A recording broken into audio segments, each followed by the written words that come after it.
Hey guys, Boomer here. Before we get into this video, I have to apologize. As I was doing the interviews, I realized after the second interview that I had the orientation wrong. But nothing I can do about it now, so hopefully it doesn't distract too much from the information in the videos and in the interviews. Next time I'll try and get it right. So my apologies, but still hope you enjoy. Boomer here. We are at Green Lake Rustic Campground, which is part of the Waterloo State Recreation Area. And Princess and I are here. You can see the big red monstrosity, and there's Princess. Believe it or not, a Facebook group called the Michigan Sasquatch Experience is having a get-together to talk about Sasquatch, Bigfoot. I heard that sometimes Sasquatch is confused with Bigfoot, yet he doesn't mind. Stupid joke.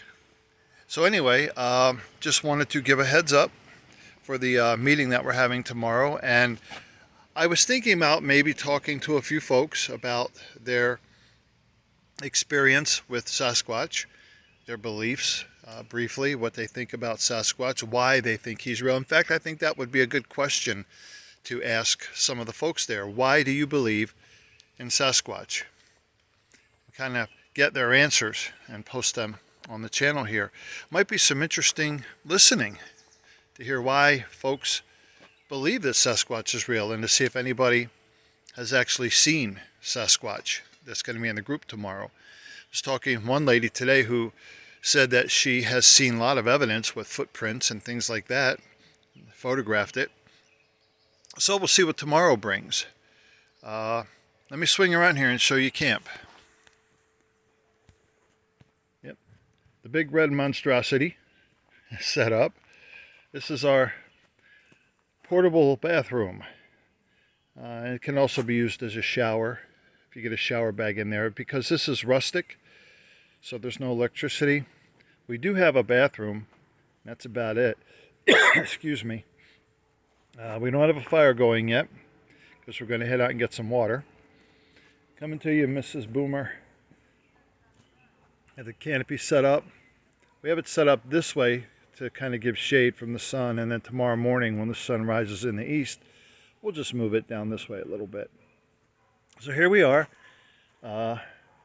Green Lake Rustic Campground. Swing around, again, part of Waterloo. So tomorrow I'll talk to a few folks, see what they think about Sasquatch, and post it and see what you think. Say bye, Mrs. Boomer. Bye. Hey, Boomer here. As I said, we are at a campground with Michigan Sasquatch Experience, and a few of the leaders in the Sasquatch community, people who are very active in the community, have agreed to talk with us, and I have a few questions that I'll be asking. The first question is, when did you first become interested in Bigfoot? The second question I'll be asking is, why are you convinced that Bigfoot is real? And the third question is, if you could talk to someone for 1 or 2 minutes who is a skeptic about Bigfoot, what would you say? So the first person we'll talk to is Sherry. I'm going to swing around, so don't get dizzy. And there is Sherry. Hi. So Sherry, first question is, when did you first become interested in Bigfoot? Probably when it was like 78 when Snow Beast came out. Snow Beast. I love that movie. So well over 40 years. Is that going on 45 years now? It's going a long time. Long time. More than that. And that piqued your interest in it, huh? Oh yeah, I like that dude. Okay. And why are you convinced that Bigfoot is real? I've seen him. You've seen him? Yes. Can you tell us about that? My daughter and I were driving down the road, and it was like early fall, and it was just starting to get dark, so in the riding through the woods, we're going slower because the deer running all over. Yeah. And we're just looking out the window. I'm driving. I don't know why I'm looking that way, because that's bad. Maybe looking for deer. And there he was standing on the side of the road, maybe, I don't know how far away is that, like that tree? So about 40, 50 feet maybe? Yeah, it wasn't far because we were on the road and he was just right in the wood line. Okay. And it appeared that he was just digging into a stump on the side. It froze. He did not move. But when I backed up because we stopped, and she goes, "Did you see that?" I'm like, "Yeah." And we backed up, and it was gone. The stump was gone. So I'm thinking maybe that wasn't a stump. It was holding another one down, maybe. Mm-hmm. Was that here in Michigan? Yes, it was. Okay. Can I ask where in Michigan? Gladwin County. Okay. Gladwin County. I know there are a lot of sightings in Michigan. Michigan is one of the states with a lot of sightings. Yeah. Oh, yeah. So you have your hands full with sightings if you're going to do this. Oh, yeah. Yes. Yeah. So if you could talk to somebody for a couple of minutes who is a skeptic, what would you say to this person to kind of sway them a little bit to say, maybe not turn them into a full-fledged believer, but have them scratch their head and say, maybe Sasquatch is real? What would you say to somebody? I don't really know. You just have to, if you see one, you will definitely know because you will see it forever in your brain because it's unforgettable. Yeah. If you don't believe me, you don't believe me.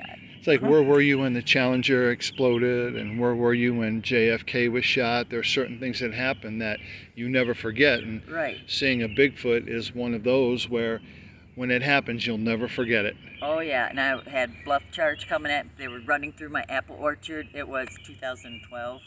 This is all the same year, and it's 2012. It was the snow was like really deep, and something came running through my orchard. You could hear. Wow. So all I know is whatever it was very tall, and it had only 2 legs. And I ran in the house, and I didn't come out after 10 o'clock to the road anymore. That was scary. Almost traumatized you, huh? huh? I can still feel it when it was just so scary because it was huge. Whatever was coming at me was huge. Wow. Now, was it aggressive, you think? I just didn't think he wanted me in my apple orchard. Okay. Got you kind of claiming territory. Right, because after a certain time of year, we don't go in the orchard. It was winter. Right. So, and there's a lot of apples up on the top of the trees. We don't pick them. We just leave them for the animals. Yeah. Well, what I know is with the gorillas, the great apes, if they don't want you in their area, they will bluff charge you. And I've seen video of that. So it kind of sounds like maybe the same behavior. Yeah. Because that whole year we started in this early fall, and then it went all the way through the winter, and never happened again. It's just, and we heard like a woman screaming so loud, and it kind of, you could feel it when we were in the house. This was outside I lived in the woods, and my husband comes running like, oh, it was our daughter, and like, wait, she's not home, and then it did it again. Ooh. And so you've had several experiences with them. Yes. My daughter had a few, but she won't talk about it because she don't want people to think she's crazy. Now you're with Michigan Sasquatch Experience? Yes, and the West Branch group too. Okay, yep. Been up to West Branch. Yeah. Yes. Definitely. I've been to a couple of their meetings up there with Lori, my wife. Oh. I probably have seen you up there. You probably have. My hair color changes. All right. Well, thank you very much. Any last words? Anything you want to say? No? Keep squatching? Oh, yeah. I see your shirt. Going squatching. Oh, yeah. All right. So swinging around. All right, that was Sherry with Michigan Sasquatch Experience, and I'm going to try and snag onto a couple of other folks around here, kind of ask them the same questions. So sit tight. I'll be right back. Okay, you heard from Sherry, and now we're here with Linda. So we'll swing around and we'll ask her the same 3 questions. See what she has to say. Hi. So hello, Linda. Hi. And you are the administrator of the Michigan Sasquatch Experience, right? Yes. Okay. So the same questions would be, when did you first become interested in Sasquatch? Probably after listening to Wes Germer's Sasquatch Chronicles.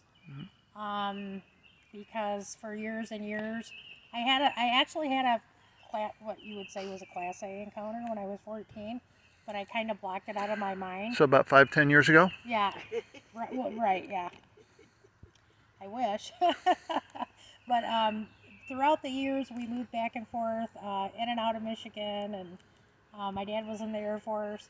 And coming back to Michigan, I actually was living with my fiance at the time in Midland County. And I finally got my first computer. I'm a little bit late. And I started listening to Wes Germer's podcast, and I heard one of the stories was about a deer hunter and he was from Michigan, and he had a sighting. And I was sitting in my recliner, and then all of a sudden I had this flashback, and all of a sudden I was there, like when I was 14, back, in Midland County is where I had my sighting, and I remembered all of that. And at the time I had my sighting, I didn't know what it was. I had no clue what it was.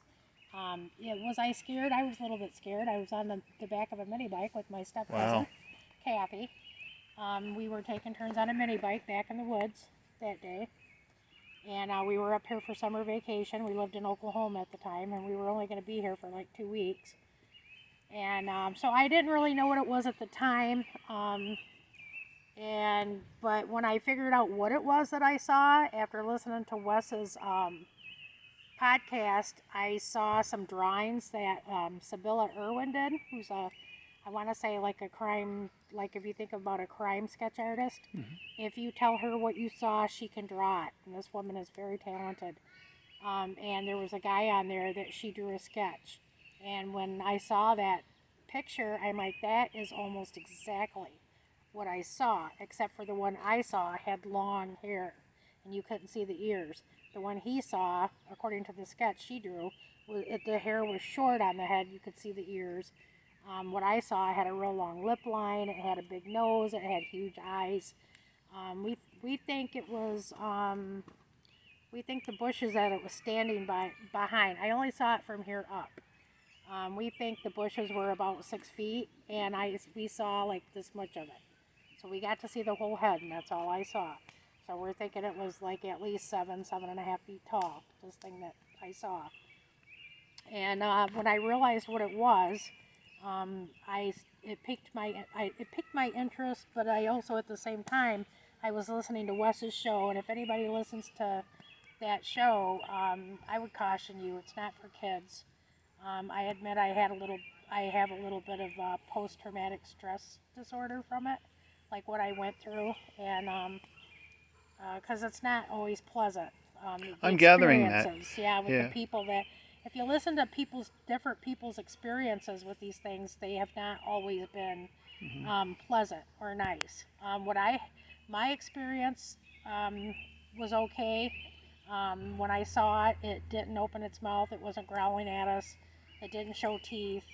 It didn't make any sounds. It was just watching us. So it's curious about you. Yeah, it was watching us. We were on a new mini bike. They had just got the mini bike, my cousins. And Kathy tipped the bike over. I remember we had to get up and pick the bike up. We got back on the bike and we got back out of there. So when we got back to the backyard, the next two kids grabbed the bike and took off back there. I asked Kathy, I'm like, did you just see what I saw back there? And Kathy's like, yeah, I saw it, but I don't want to talk about it. And she ran in the house. And she started crying. Now, you know what's interesting is we were talking with Sherry, and her daughter doesn't want to talk about her experience. No. Some people, they see it and they don't want to, I think they're still in denial. Or shock. Sometimes it's better. I think some people, they feel like it's better just not to think about it, and you don't have to face it or you don't have to deal with it. But my problem is I was raised in a family that camp and fish. And my family, we all camp and fish. All my life I've been out in the woods, okay? I never knew that these things existed. I was born in Oklahoma, and I was not exposed to cable TV. I was not exposed to the internet. Mutual of Omaha's Wild Kingdom was what I watched with my dad, every week. So I knew what cougars were, I knew what bears were, and all that. We went in the woods fishing, we went camping, but I'd never seen anything like that before in my life, and I knew it was not a bear. Well, what I find interesting is that if you're out riding on a mini bike and they make some noise, that most animals are going to go the opposite direction. Right. And it seemed to me that piqued the Bigfoot's interest, that he wanted to come and see what it was instead of running. I heard that they don't like Harleys or very loud motorcycles. Yeah. I know some guys in Texas, some bikers, said that they got big rocks thrown at them on a certain part of a highway on their way to this bar down there. For some reason they don't like them. Maybe it's too noisy for them. Yeah. I'm not sure, but yeah, I think it was probably curious because this was a new mini bike and they just got it, and so maybe it had already been back there for a while, and it heard this new noise, and it's like, what is that? And maybe it was coming to assess a threat. So I don't think I need to ask my second question because I think you've already answered it, but I'll ask. Why are you so sure that Bigfoot exists? Because I saw it. Because you've seen it. That seems to be a common answer. And everyone calls it Bigfoot, and honestly, I'm not going to say I know what it is, what they are, because I really don't. Right. I mean, I think the majority now of researchers are going to say it's a great ape. It's a flesh and blood living creature, probably an uncatalogued great ape. I've heard it called the North American wood ape. Yep, the North American wood ape, the Kathy strain and her husband Bob strain, and they have that, the North American Wood Ape Conservancy. Yep. And they're going to say it's a flesh and blood creature, and I haven't made my mind up on that. I mean, I do believe it is flesh and blood, but there's a whole lot of other, like, people's experiences and stories that I've heard that doesn't really necessarily go along with just the physical. I guess I want to say there's a lot of woo stuff that you hear about that I haven't been able to explain any of it, so I'd like to keep an open mind. Yeah, well, I have another video that I did not too long ago that kind of addressed that question, and the video is called Sasquatch, Animal, Vegetable, or Mineral. In other words, what is Sasquatch? And there was a question, is Sasquatch a spirit? And I kind of reframed it as not is Sasquatch a spirit, but does Sasquatch have a spirit, was the way I asked it. So last question, if you could have 1 or 2 minutes to talk to a skeptic of Bigfoot, to not necessarily make them a hardcore believer, unless that were possible, but just to kind of sway their opinion to maybe there's something here, what would you say? The biggest thing I would say is get in the woods and slow down. You know, don't go fast on bicycles, trail bikes and that kind of thing. You're probably not going to see them. You could drive right by one and it's going to see you, but you're not going to see it. I would say get out in the woods on foot, take your time, slow down, look around, use GoPros, and just go out and act natural. Go out in the woods and take some chairs and just sit. Sometimes if you sit at night in places, you don't necessarily have to go out and look for them. If they know you're there, sometimes they'll come to you. So how do you feel about the groups that go out and make all the whooping calls and hitting on trees with baseball bats? And I've even seen them take portable stereos out and blast music, hoping to, again, pique their curiosity. Do you think it's better to do that or to just go out into the woods, to just be quiet, to be listened, to observant, or maybe a mixture of both? I think it's a mixture of both. I know there's a really great researcher from Kentucky, Charlie Raymond. Charlie does his own expeditions, but he also is with the BFRO right now. They do a little bit of, I guess, what hitting the trees. Yeah. I don't know what you want to call it. Tree knocks? Or tree knock. Yeah. They do some of that, and I think they do a little bit of that. But a lot of times, like his wife says, you just go out in the woods and just sit, too. Yeah. So I think it's a mixture of both. I would not advise loud metal music or anything like that. Yeah. They tried it once. I don't think they got anything. From what I understand and from everything I've heard from other people, they don't like it. They don't care for that type of noise and stuff. Okay. So I would say if you're going to play music, I'd play classical or something. So you don't want it to provoke an aggressive response? Probably not. Yeah. I wouldn't. I mean, these things are thought to be anywhere from juveniles 4 to 5 to 6. A 6-foot one they're saying is still a juvenile. Wow. So a full-grown adult would be maybe, I don't know, 10, 11 feet tall possibly. It's pretty incredible if you think about it. We're talking about 4 foot wide shoulders. Like you're Yeah, thinking big NFL football player with the pads on. We're thinking sure. shoulders, 4 feet Right. wide. People don't realize how big these things can really get until you're up next to Yeah. a life-size, I guess, replica or something of So one. it would seem to me, and correct me if I'm wrong, but as I look at a lot of the footage, and I'm thinking of course, the Patterson Gimlin film, the Paul Mhm. Freeman footage, any time that you capture a Sasquatch on video, once the Bigfoot is aware that you are there, they tend to turn and go the other way. Yeah. So I think it's a good thing that they're not aggressive, like perhaps maybe a grizzly bear might be aggressive. If Mhm. a grizzly sees you and he wants a snack, you might be it. But I Yeah. think Sasquatch, um, except for times when they're curious and they come to see a mini bike or something like that, they Yeah. generally just don't want anything to do with people and they turn and go the Yeah. other way. And I I think we're think it, fortunate. but I also think you have to follow along the lines of the same way that you would act with any other predator animal. Mhm. Um, if they have young ones Oh, nearby, yeah, if there's a family unit and there's young ones, they might be. I would say they could be aggressive if you're like sure, in their territory and absolutely. they don't want you to come up on a nest or their young ones. Do you remember the Um, video where the Sasquatch was videotaped behind some rocks and when she popped up and she yep. walked from right to left on screen and when she came up Hmm. from behind the rock she was carrying a baby. Was that called the 4th of July video I or believe it something? was Independence Okay. Day. Yeah.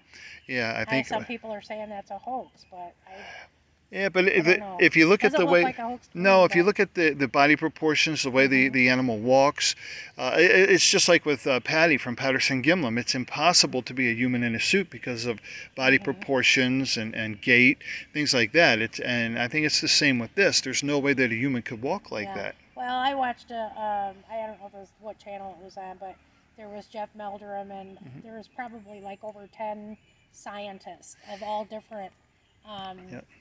doing all different things that finally studied that film, and they with the new Hmm. computer Yep. Hmm. technology, everything from a sports physiologist to Dr. Jeff Meldrum got Yep. in on it, I and remember. I guess and they all say it's legitimate Yeah. and there's no way it could be faked.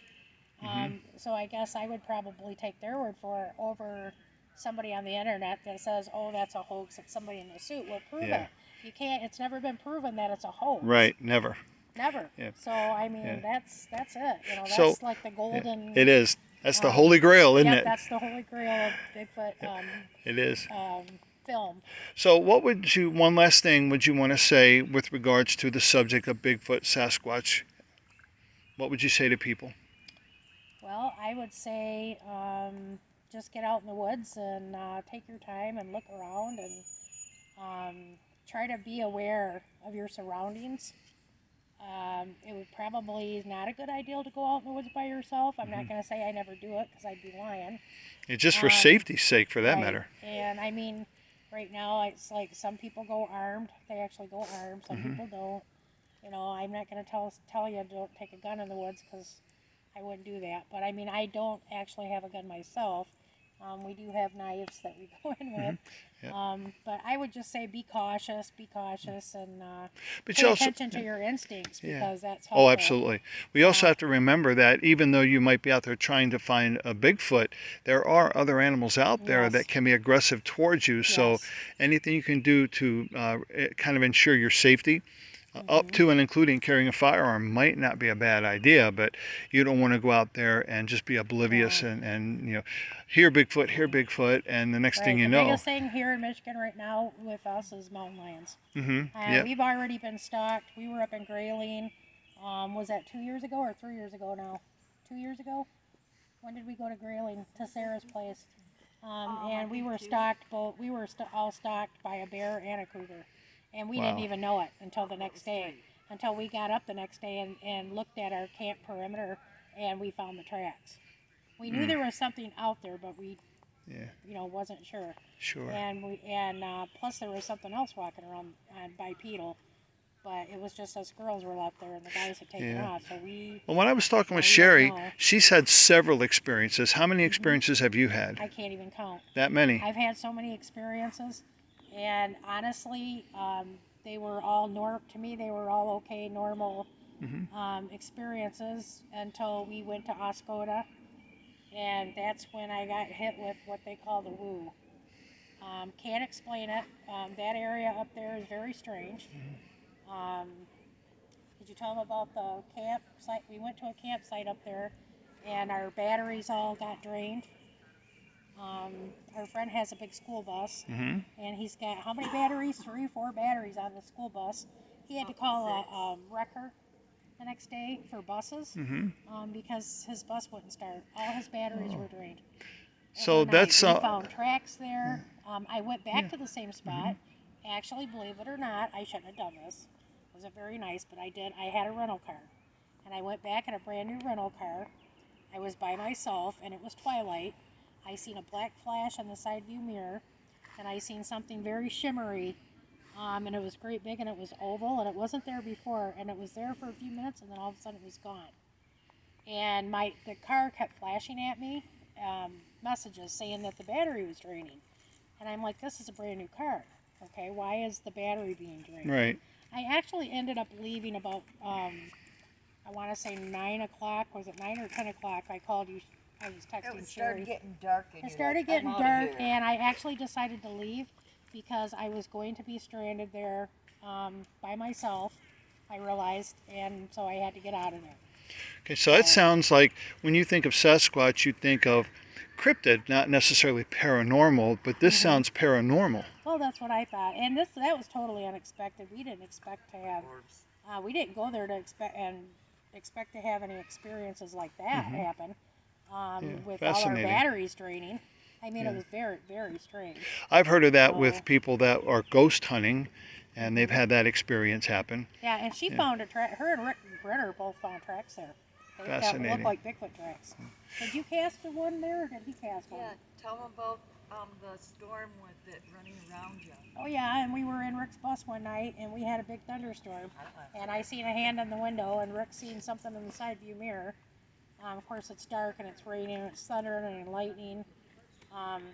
So none of us were going to get off and go out there and walk around for sure to see, for sure what it was. But fascinating.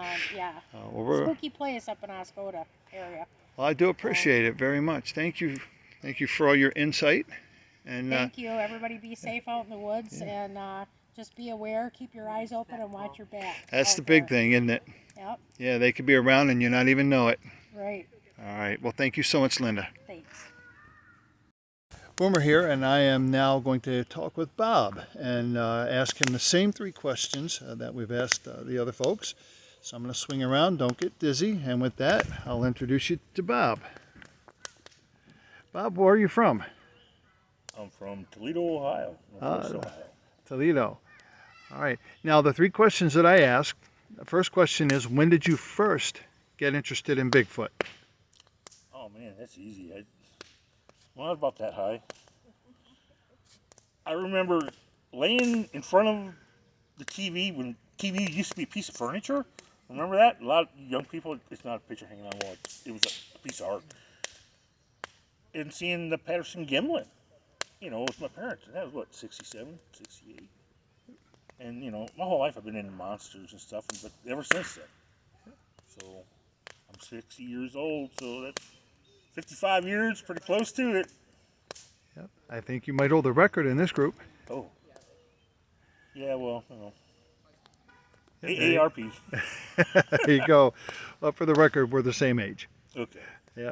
Okay, so why are you convinced that Sasquatch is real? I've had 4 sightings. Okay, that's a common theme. So, one of them was up north here in Michigan in Morristown. I think that's Wasaki County. And when I first seen that one, it was probably 5.5 foot tall. I was bow hunting. It was opening day bow hunt until 1st of October.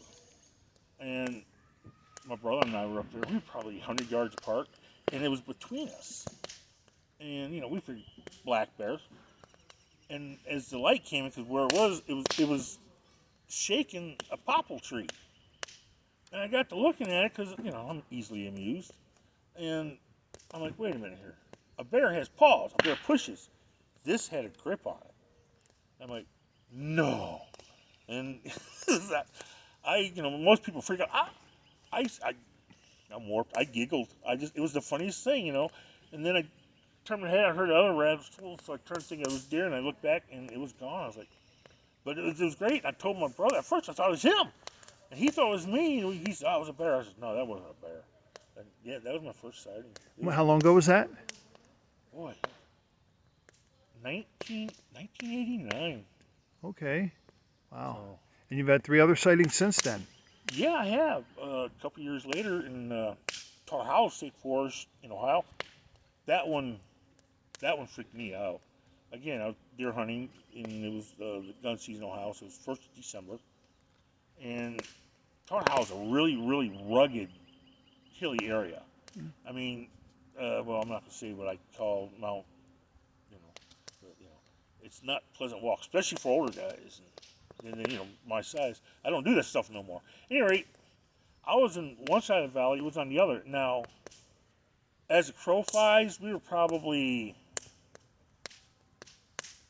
100 yards apart. If you walked it, we were probably 300 yards apart, walking up and down the valley. That's how tight these valleys were.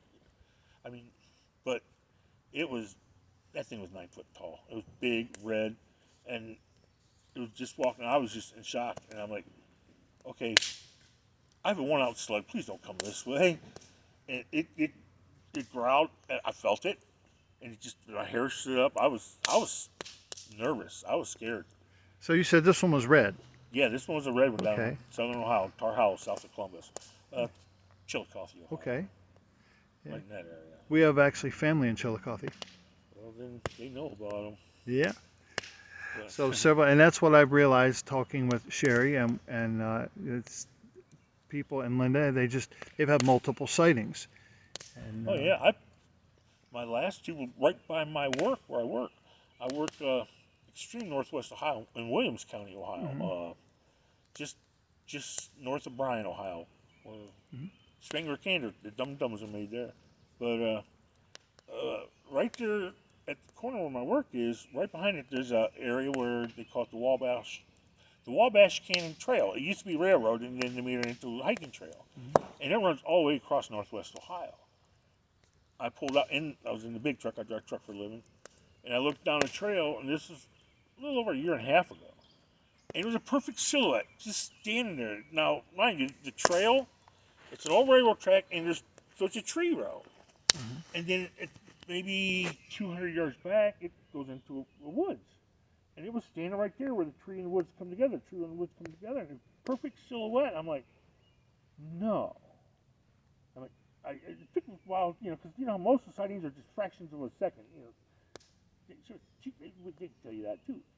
And then, wow. And then again, just, a couple months ago, I seen another one. And it was up closer to the road, but it was more of a profile, and it was like looking down. This is about the time when mushrooms are coming in and stuff like that. So I'm looking, I said, no. At first I thought maybe it was a man, wearing a hoodie, and I'm like, it's too hot for a hoodie, and I'm like, that's one tall person. And that one took me for a while, and I was like, it had to be, just the way it was, because, it was just too tall. And I was like, so wow. So yeah. Other evidences too. I've seen footprints and things like that. So I'm told you're involved in several different ways in the Sasquatch community. I was told about your Jeep with all the recording equipment. Yeah, I got, being a truck driver, I have dash cams. I got one in the front high definition, and I got 2 that I can put on each side, and they're high definition. And I have another one that it can go in the back and front or wherever you can hold it. It's like, it actually looks like a mirror. It has a built-in monitor, but it has 2. You can run in the back and in the front. So yeah, I do a lot of night recon, because I mean, if you do your studies, most sightings are either on the road or what we're doing now, camping. And hikers. That's Accidental. Exactly. Yeah. I know the odds are stacked, but where we're at now, this is an hour from my house, and I lost a lot of video. I come up here, Linda, and did some recon driving around here at night. And yeah, I'm convinced they're here. I mean, there's too much game, too many deer, turkeys, everything they need is here. Well, you kind of said the same thing that they've all said was the best thing to do is to get out, to be aware, to be quiet. My approach, you know, everybody goes, well, I take a scientific approach. I don't. I try to use common sense and logic. I mean, I'm an outdoorsman. I've been on the outdoors my whole life. I spent summers in Clare County, Michigan. You know, I grew up in southern Ohio, and what I do, I was in the woods. We had mini bikes, dirt bikes. That's all I did, and hunt and fish and camp. So, and yeah, I just, you know, so. Well, if you could have 1 or 2 minutes with someone who is a skeptic, what would you say to them to try and convince them, or at least sway them to the possibility that Sasquatch is real? There's too much evidence out there. I mean, footprints. If they want to be that skeptic, if they want to be real skeptic, living where I live, I would tell them to go to Salt Fork State Park in Ohio.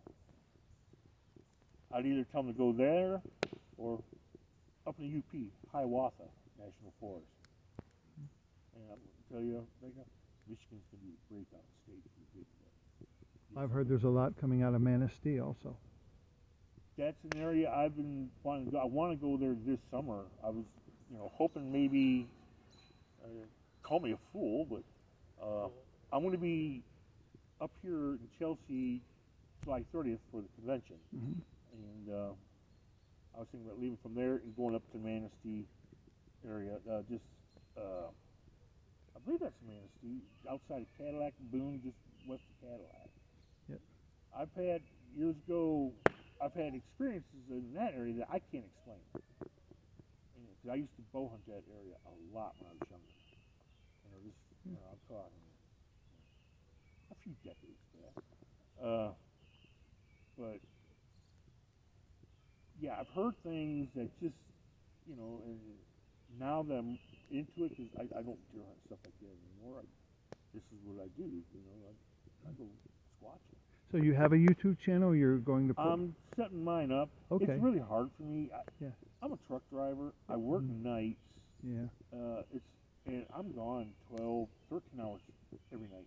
Yeah. So, but that's one reason I'm here, to get started. I have videos for it. But yeah, I'm going to be starting here real soon. It's just sitting down and editing some of the videos I have. So. Gotcha. But yeah, we'll hopefully get that going soon. Well, I appreciate it. Is there any last thing you want to say about the subject of Sasquatch you would want people to know? Or just get out and do it? The proof is out there. Yeah. You know, just folks go out, have fun. Yeah, you know what?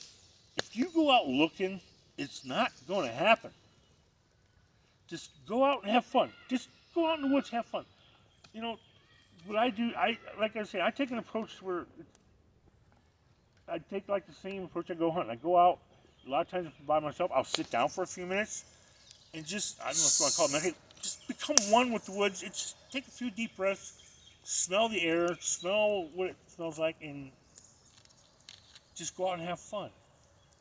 And don't bother to look for one, because it won't happen. But if they want to be seen, they'll show themselves. But have fun, because they're curious creatures. We were talking about that earlier. It's their curiosity that will bring them in, where oftentimes if other animals hear human activity, they go the other way. I think they do both. Yeah. But I think they're intelligent enough that it depends on the time of year. Especially like around here, they know in fall and they start hearing guns go off. They know what time of year it is, and they go deep. Yeah. They're not going to stick around. That's my theory, okay? Right. One last thing before we get out of here. Remember, folks, anybody tells you, oh, they do this because that, don't believe it. Anything and everything about Bigfoot is theory and speculation. Go out, have fun, make history. Thank you, Bob. Do appreciate it. Well, good morning. it is the next morning. We are breaking down camp. And I just wanted to do a recap on the interviews from last night. And then I'll tell you briefly what I thought about Green Lake Rustic Campground. The interviews were interesting last night. What you saw or what you heard were similar stories between all that I interviewed. Every one of them were believers because they had seen a Sasquatch. And I guess that's, so many people believe because they've seen. Now, there are other people who believe not because they've seen, but because they look at the evidence. I am the latter. I've never seen a Sasquatch. I would love to. I never have. Finally saw a tornado several years back. I always thought that would be cool, except for the devastation that they caused. But I would love to see a Sasquatch. I've just never seen one. But I believe because of the evidence. So when I asked the question, what would you say to someone who is a skeptic if you had a couple of minutes? I kind of go a different direction. I look at the evidence that's at hand. There are a lot of things that you can't see, but there is evidence for God. There's a lot of evidence that there must be a creator. Look at creation. Air. Gravity. And the list would go on. Things that you don't see, can't see, but are absolutely real and do exist. But the other thing that I found that was consistent in the interviews, when they said that if you go out trying to find a Bigfoot, you won't succeed. More than likely you won't. They all suggested just going about your business, whether you're camping or, in fact, I think Linda said just go into the woods with a chair, sit down, read a book. But they all said be very aware of your surroundings. Sasquatch are apparently very curious creatures. They're curious about us, and they will come. So that was pretty consistent about what they were saying. I thought listening to the three interviewees last night was very, very fascinating. So anyway, I hope you glean something from that. If nothing else, then entertainment. Now, on to Green Lake Rustic Campground. What did I think about the campground? Well, flip a coin. It's nice, it's quiet. I guess if you don't have electricity, because it is a rustic campsite, it will be a lot quieter. It's very secluded, nice secluded spots. It's not crowded at all. I mean, excuse my hand. I've been to some campsites, especially like Seven Lakes, where you're just like sardines in a can because the draw is the lake. But here, that's not an issue. The campsites are fairly well separated. A lot of trees, a lot of shade, which was very nice. I don't think Princess and I will come back to Green Lake for a couple of reasons. Number one, it is rustic. There's no electricity, which is not a huge deal because we have power packs and things like that to charge our batteries. But the biggest issue was our air mattress, queen size air mattress. And we need the pump to pump that up and to deflate it. We have a battery powered one, it takes forever. If we're able to plug the pump in, it inflates that mattress quickly, but also to deflate it, to get all the air out so that you can fold it and put it back into the bag. You can't really do that without the pump. So no electricity, but that goes with rustic. Second issue, and this is for me, this is a big issue. There are no showers here. We've been here since Friday. Today is Sunday. No showers. We've been doing Navy baths and stuff like that. If you want a shower, you have to go to, was it Sugarloaf, which is about 10 miles away, and pay $7 to get a shower. How ridiculous is that? Now, I've already paid for my parking permit. I paid for camping, and the way I look at it, I save about $10 by doing rustic over modern. But then to drive 10 miles and pay $7 for a shower, what was the point? Pay the $10, you get the shower, you get the electricity.